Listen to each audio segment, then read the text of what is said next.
1, 2, 3, come on!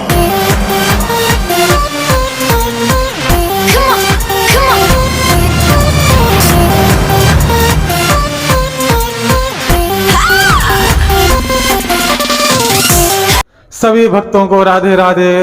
Braj क्षेत्र में कई सारे ऐसे आपको मंदिर मिलेंगे जहां पर श्री कृष्ण की भक्ति का अनूठा ही संगम है। वैसे ही हम जिस स्थान पर खड़े हैं ये योग माया मंदिर या पूर्णमासी गुफा के नाम से जानते हैं। यह स्थान नंदगांव और बरसाने के बीच में पड़ता है। नंदगांव से लगभग 3 किलोमीटर की दूरी पर यह स्थान स्थित है और इसके पास में ही आपको दोमिल वन नामक स्थान भी मिलेगा और यहाँ पर असीम सुख और शांति रहती है।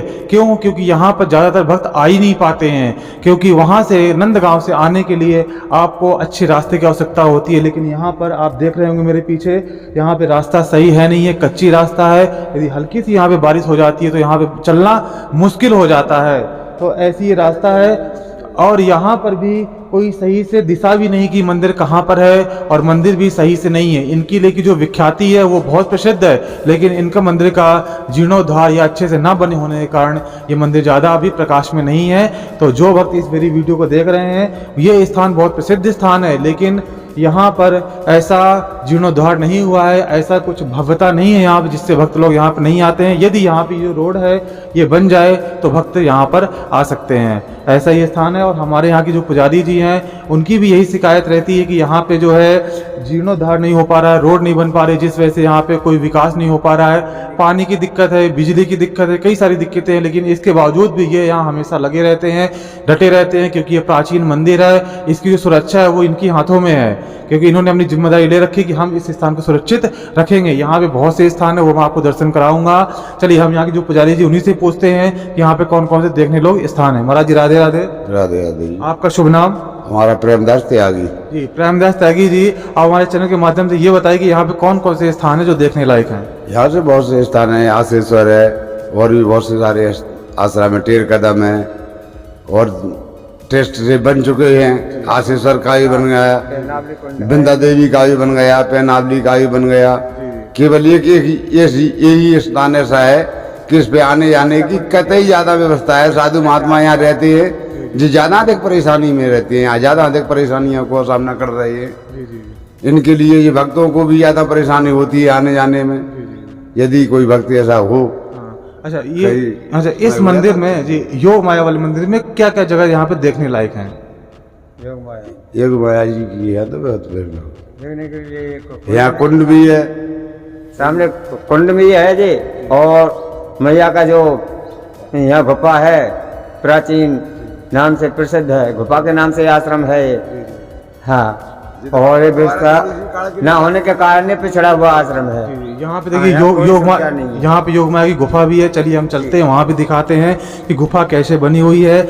और यहाँ पर वो जो गुरु जी थे सांडिल मुनि जी, जी नंद बाबा के गुरु जो सांडिल मुनि थे, उनकी पत्नी का भी यहाँ पे पूर्णमासी उनका नाम था, उनका भी मंदिर, उनका भी मैं आपको दर्शन कराऊंगा। और ये देखिए, ये यहाँ पे जो गुफा है ये पूर्णमासी गुफा या योग माया के गुफा के नाम से जानते हैं। ये आप देख पा रहे होंगे, ये गुफा है, ये प्राचीन गुफा है और सामने आप ये दर्शन भी कर रहे होंगे। देखिए योग माया की यहाँ पे तस्वीर लगी हुई है। ये योग माया के गुफा के नाम से जानते हैं। ये प्राचीन गुफा है ये, जिसे योग माया के गुफा के नाम से भी जानते हैं। योग माया का वर्णन आपने सुना ही होगा। जब कंस ने माता देवकी की 8वीं संतान को मारने का प्रयास किया था, जो भगवान की योग माया थी वो वहां से छूट करके ऊपर आकाश में चली गई थी। तो उसी योग माया की ये गुफा है जिसके आप लोग दर्शन कर रहे हैं। ये प्राचीन योग माया गुफा है। और अब मैं आपको उस स्थान के दर्शन कराता हूँ जहाँ पर ये देखिए, ये स्थान है। यहाँ पर बैठ करके लोग ध्यान करते हैं, भजन करते हैं, ऐसा ये स्थान। और ये धूनी का क्षेत्र है जहाँ पे बैठ करके धूनी रमाई जाती है।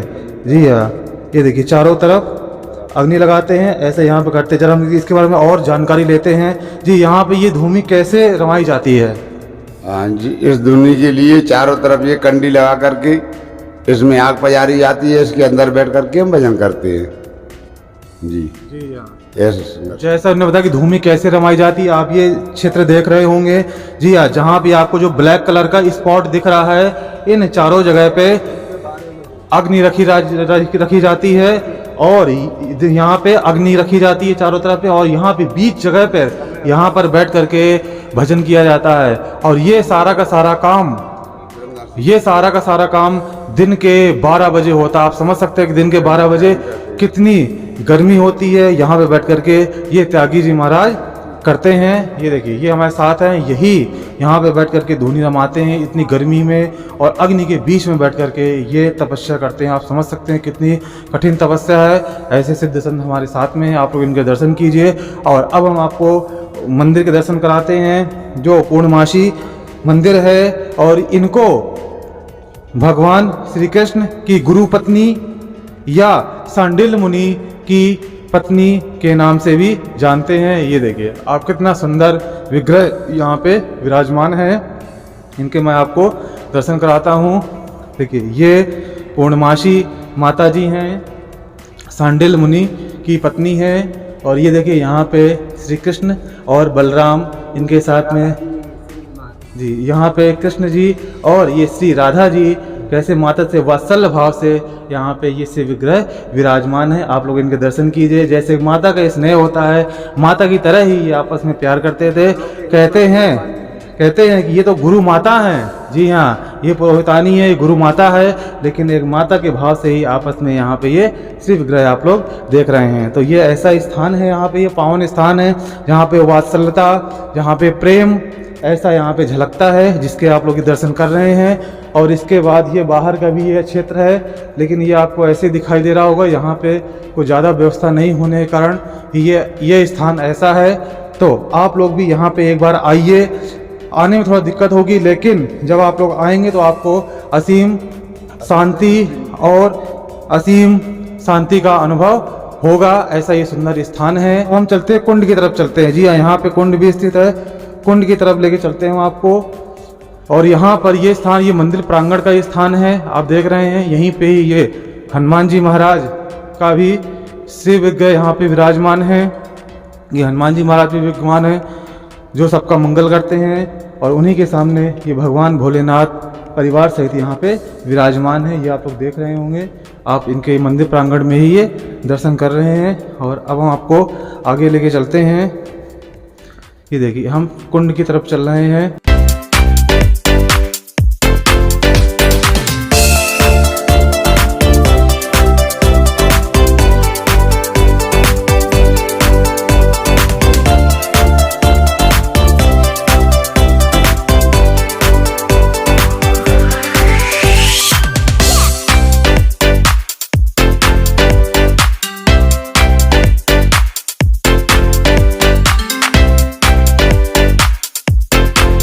ये देखिए, ये अब हम लोग जो है कुंड आप लोग देख रहे हैं, ये कुंड है। अभी इसकी स्थिति आप लोग ऐसी देख रहे हैं, क्योंकि गर्मी का समय है, यहाँ पे पानी सूख जाता है, लेकिन जब बरसात होती है तब इसमें पानी काफ़ी भरा रहता है।